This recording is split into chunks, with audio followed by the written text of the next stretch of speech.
Red அலர்ட்டில் உள்ள கடலூர் மற்றும் சுற்றுவட்டார பகுதிகளில் கனமழை பெய்து வரும் நிலையில் வாகனங்கள் வெள்ளத்தில் தத்தளித்தபடி செல்கின்றன. கூடுதல் விவரங்களுடன் இணைகிறார் செய்தியாளர் லெசிராஜா. ராஜா, வணக்கம். விவரங்கள். வடகிழக்கு பருவமழை தீவிரமடைந்து வரும் நிலையில் கடலூர் உள்ளிட்ட 8 மாவட்டங்களில் இன்று மாலையும் ரெட் அலர்ட் விடுவிக்கப்பட்டுள்ளது. இந்த நிலையில் இன்று காலை முதல் கடலூர் மற்றும் சுற்றுவட்டார பகுதியில் விட்டு மிதமான மழை பெய்து வந்தது. பிற்பகல் பிறகு மழை முழுமையாக ஓய்ந்திருந்த நிலையில் இரவு 7 மணி முதல் கடலூர் மற்றும் சுற்றுவட்டார பகுதியில் கனமழை பெய்து வருகிறது. கடலூர், பண்ருட்டி, நெய்வேலி என மாவட்டம் முழுவதும் பரவலாக இந்த மழை பெய்து வருகின்றன. இந்த கனமழை காரணமாக கடலூர் நகரின் சாலைகளில் வெள்ளப்பெருக்கு ஏற்பட்டு பல்வேறு இடங்களில் தண்ணீர் தேங்குவது, வாகனங்கள் மெதுவாக ஊர்ந்து செல்கின்றன. பொதுமக்களின் இயல்பாகவும் இந்த மழை காரணமாக கடுமையாக பாதிக்கப்பட்டுள்ளது. மழை காரணமாக ஏற்படும் பாதிப்புகளை உடனுக்குடன் சரி செய்ய மாவட்ட நிர்வாகம் பல்வேறு நடவடிக்கைகளை மேற்கொண்டு வருவதாக மாவட்ட ஆட்சியர் சிபி ஆதித்ய செந்தில்குமார் தெரிவித்துள்ளார். விவரங்களுக்கு நன்றி ராஜா.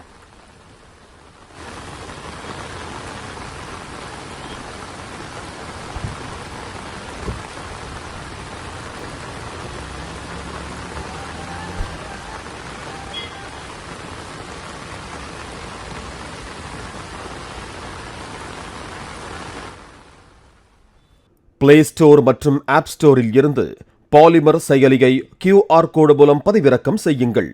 செய்திகளை உடனுக்குடன் பெறுங்கள்.